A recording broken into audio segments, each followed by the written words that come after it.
According to the CDC, an estimated 40% of children with autism spectrum disorder are considered to be nonverbal.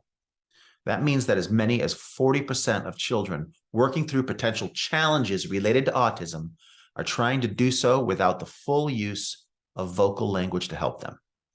I've seen it stated that as many as 70% of childhood behavior problems come from a child not being able to adequately express their needs or their desires. I've also had the opportunity to work directly with many of these pre-verbal children who were unable to learn to communicate through spoken word for many years, but we have found a way to guide them to increase language ability using the verbal behavior approach to the science of behavior analysis.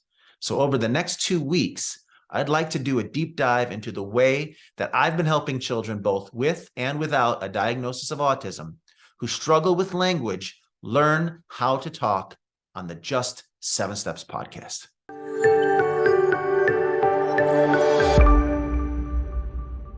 Hi, I'm Robert Schramm, a behavior analyst, an education specialist, an author, and a dad.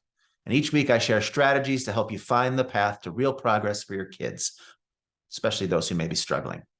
Communication is such an important factor in our lives. It is how we gain the things that we want, share our thoughts and our feelings, connect with others, and keep from feeling so alone on this rock that is floating around in space. The ability to communicate vocally with others is one that tends to develop quite naturally in most typical children. In fact, having worked to specifically teach children who had not previously learned how to talk, I was blown away by how quickly and easily my own neurotypical children picked up language. They would come up with words that I had no recollection of them ever hearing, and they would use them correctly. I was sure that there was no way they could have heard that word in context more than maybe once before they added it to their expressive language repertoire. Conversely, I've worked with children who needed to hear a word in context 5, 50, 500, or even 5,000 times before it would be something they could use for themselves. And regardless of what that amount of productive experience the child needed to have in order to develop a new language skill, it was always up to us, their teachers and guides, to help them get that experience as quickly as possible in a positive and fun way. As a behavior analyst, I am well trained in the basic principles of behavior and have a large canon of research that suggests how I can use those principles of behavior to guide my education attempts with people I've been asked to help. Additionally, as a practitioner of verbal behavior, I've come to consider myself a bit of an expert on the concept of motivation. As a motivation specialist, I have a set of tools that allow me to put children in positive situations that would give them the reasons they need to put effort into learning skills that might be of challenge to them or even be considered to be hard work. It is because of this that I have been able to be extremely successful over the years in helping children learn to say their first sounds, their first word approximations, their first multi-word statements, and even become what is considered conversational. There's another profession that focuses specifically on helping people to improve their vocal skills, and that is the profession of speech and language pathology. And I personally have never found behavior analysis and speech and language to be in competition with each other. In fact, I've worked hand in hand with many very talented speech and language therapists over the years, helping to maximize children's language potential. I found that the training that SLPs go through is clearly very useful and supportive of the goals of helping pre-verbal children to begin to learn to talk.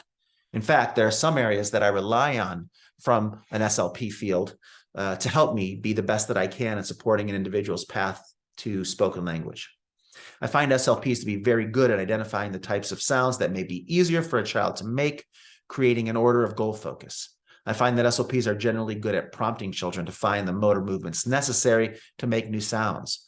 They have a very nice grasp on helping children with pragmatic language, and many times I've found them to be quite gifted in teaching social skills and pretend play. I've seen some struggle, however, when it does come to the development of a path forward for kids who are completely non-vocal and showing little motivation or desire to want to learn how to speak. I find that this is where a behavior analyst with a strong VB background like myself can be an important team member. Remember, it's very hard to get someone to learn something that they don't want to learn or don't see the benefit of putting the necessary effort into the process of learning. Now, this can often be the case with children who have not developed language naturally and have stalled with physical gestures such as pointing or grunting or taking mom's hand to the items that they want to have. If you want to teach your currently pre-verbal child to speak, there is certainly a path to walk down to get there that many, if not most parents and professionals are just not aware of. At Knospa ABA, the autism support service that my wife and I have run in Germany since 2003, we've helped hundreds and hundreds of children learn to say their first words, and the process is pretty much always the same. It was developed by a great understanding of the basic behavioral principles with a prioritization of the verbal behavior literature, including a motivational understanding of the behavioral classification of language. Now, over the next 2 episodes of the podcast, I'm going to share with you exactly what this process is so that you can use this information to help you find people who can do the same for you, if this is among your needs for your child. Communicating through spoken language involves 2 separate but important skills. The first is the ability to produce individual and eventually complex sounds. The second is the ability to produce sounds under important but differing functions. For a child to learn to produce sounds, it may take a lot of practice and consistent motivation. And the way that we motivate a child to practice making sounds is through something called verbal imitation. We take a child who cannot currently make sounds on request, and we give them 3 things in order to be able to verbally imitate. First, the understanding that when we say a word, like say something, we want them to try to make the sound that comes after our word say. For example, I look at a child and I say ah. Somehow I have to get the child to realize that repeating that sound is actually the thing that I'm looking for. And next, we have to start with simple sounds for the child to make. And finally, we have to find a meaningful way to reinforce the behavior of copying or imitating our sounds whenever it does occur. Often, one of the biggest sticking points for a child who is not able to imitate even very simple sounds is that nobody's been able to show them that making an imitative sound is even what it is that we're looking for. Just because I stare at a child and I say ah, it doesn't mean that the child knows what I want them to do. For many of these children, their receptive language skills are just not complete enough to know what the word say even means. So to gain this first step, we might need the help of a little bit of healthy frustration. What I mean by this is we will have to find a motivating, fun experience that the child would clearly like to have or do. And then we need to make that available to them for free so that they're aware that we can give them this activity whenever it's desired. And for many early learners, tickling or swinging them in a blanket or bouncing them on a ball might be an activity that they would enjoy and like to see continue. For others, though, food items or video games might be the most valued motivators.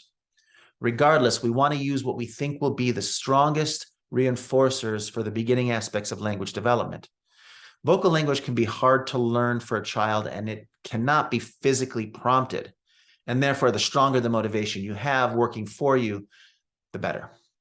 And once we know what types of motivators have the most value to us, we can begin to give the child access to them. And at some point, when they want the item more or they want it again, we can ask them to say their first echoic sound. Now, this is where a speech and language pathologist can be of help. They can help you to identify the easiest sounds for the child to make. As with anything, we always want to start as easy as possible. Now, I found through working with many speech pathologists that the basic ah sound, the vowel sound ah, is going to be the easiest for most kids.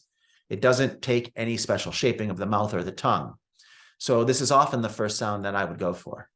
However, if a child is currently making any sounds reliably during play, it might make sense to use that sound that you know that the child can make as your first goal, and then just give them a good reason to make that sound under echoic control. Getting sounds under echoic control is not always an easy task, though. When a child has demonstrated no other forms of imitation skill, it might make sense to start them off with some motor imitation that you can prompt and then fade those prompts before starting with vocal imitation goals that cannot be physically prompted. However, when you feel the child should be able to make a sound and just needs to learn to do so on request, you can begin your verbal imitation practice. To do this, begin to engage in your highly motivating game or activity with your child. Practice stopping the activity and giving the child simple instructions to follow in order to resume. After the child shows you that they know starting their highly preferred activity requires some response on their part, and they're willing to give you a response that you can start to ask for your first verbal imitations. You look into the child's eyes and say, ah, if that's the target you choose to start with. Then continue to look at the child with what I call an expectant look. This is a look that tries to tell the child that you're now waiting for them to give you a response. The problem is the child probably has no idea what that response that you're waiting for might be. They're likely to give you a nonverbal indication that they want you to start the fun activity again.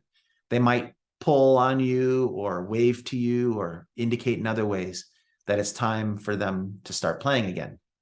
However, you will not respond by returning to the play, but will instead keep that expectant look and occasionally, but not too often, repeat the sound for them to echo. This delay of reinforcement and not responding to the child's nonverbal attempts are likely to build up a little bit of frustration in the child. But this is okay. In fact, it's likely a necessary ingredient in the process. It isn't until they see that you're not going to quickly respond to their non-vocal responses that they will consider trying something new. If this new thing they try is to make a sound that you're looking for, well, great. That's something we want to reinforce immediately and strongly. However, there is a good chance that in their attempts to get you to restart the fun activity, any sound that you hear will not be a replication of the target sound that you're making, but just some form of frustrated release of tension with a gasp, a grunt, or even a loud exhale. Where language programs might fail is that they won't see these non-word sounds as progress and usually won't reinforce them. However, we need to remember the goal here is to teach the child that the word say followed by this expectant look is the signal that we want them to make a vocal sound. So even if a child were to burp or hiccup, at this stage, I would likely immediately stop and reinforce the child saying something like, yes, good job saying ah. Remember, behavior that is reinforced is likely to be repeated. And even though I didn't get the ah sound that I was hoping for, I did get some vocal sound. And if I reinforce it, I will become more likely to get more vocal sounds in the future. So reinforcing this first sound, this first vocal sound, whatever it is very important in the beginning. And once my child begins to see that my look of expectation, along with the use of the words say ah as a signal that reinforcement will come if they make some kind of a mouth sound, I can begin to then shape that sound that they make through differential reinforcement of the types of sounds that they try over successive practice trials. Always being immediately willing to stop and reinforce any sound that gets closer and closer to the sound that I'm making after the word say, or in this case, the ah sound. One of the things that I found is that if a child has a tongue and is able to formulate sound in any capacity, I can get them to understand that there is value in trying their best to make the sound that I make after the word say. If in the beginning I don't get a sound from the mouth that I can reinforce, I don't want to hold out for too long so that the child loses interest in the reinforcer and in me. So after several attempts to getting them to make a sound, if I don't get one, I'll change to another instruction that I'm pretty sure the child can do without too much trouble. And then I'll reinforce that response with more of the fun activity and try again later. The goal overall here is to get the child properly motivated and willing to try anything they can think of after you've given them the instruction to say the sound. And for you to be ready to respond with reinforcement as soon as you get any verbal or even any mouth sound. As soon as you get the first sound and reinforce it, responding with a sound of some sort should be more likely to occur again. And before you know it, the child will begin making this vocal or mouth sound regularly whenever you give them the instruction.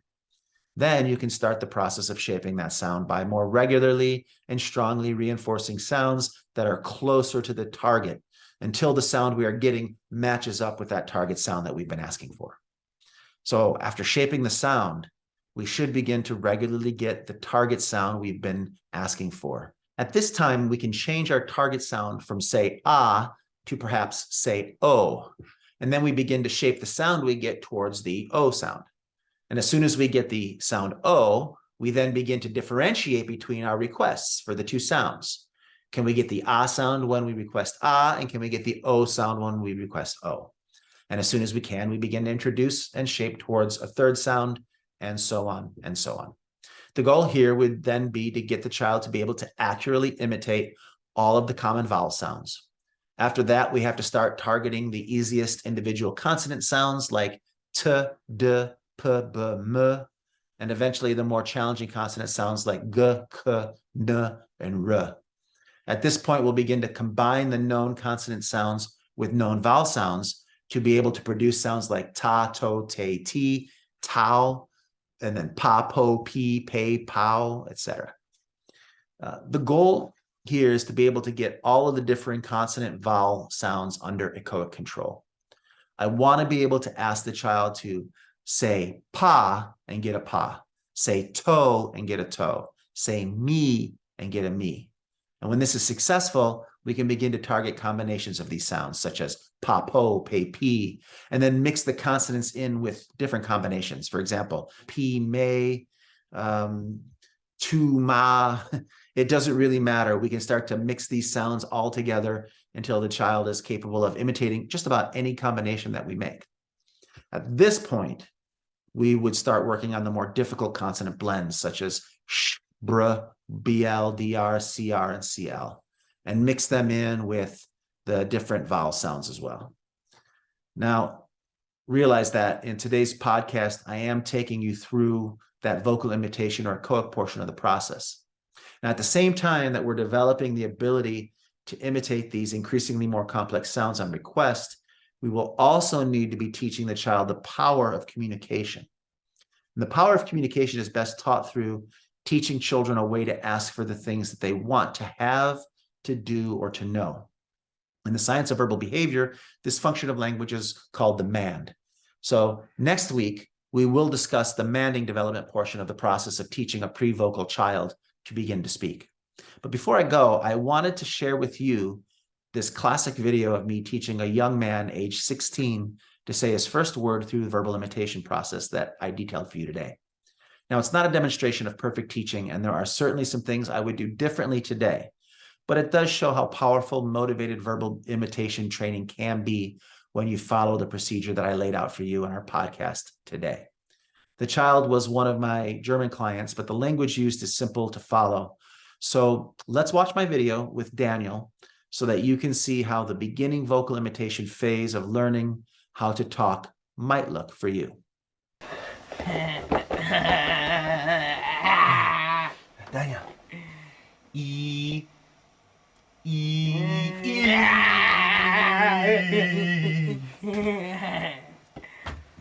Was?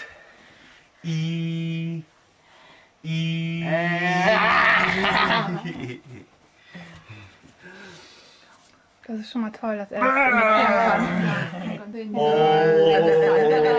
Ich schon mal überlegt, da fängt er an zu, wenn der weiß ich zum Rieseln nicht, dann fängt er an zu rohren. Nee, das ist dann auch nicht dann gut. muss er irgendwas so Licht, also Ja. da bin ich schon die ganze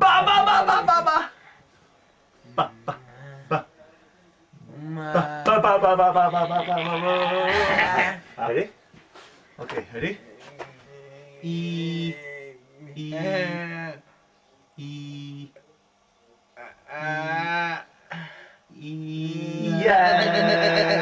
Kriegt der Schwarz Das hat eigentlich mit ihr. Das Klingeling und Mama.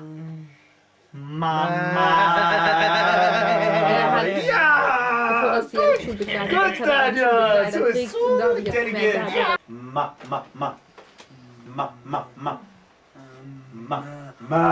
Gut. Was müsstest du? Musik, gut. Und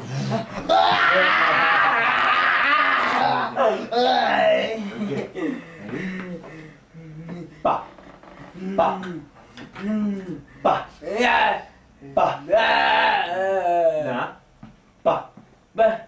Ja! Gut. Ja! Das ist gut. Finde ich klasse.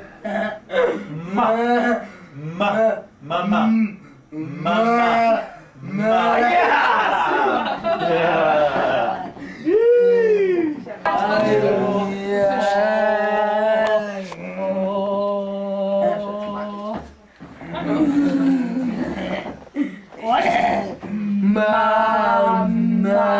Ja, sehr gut.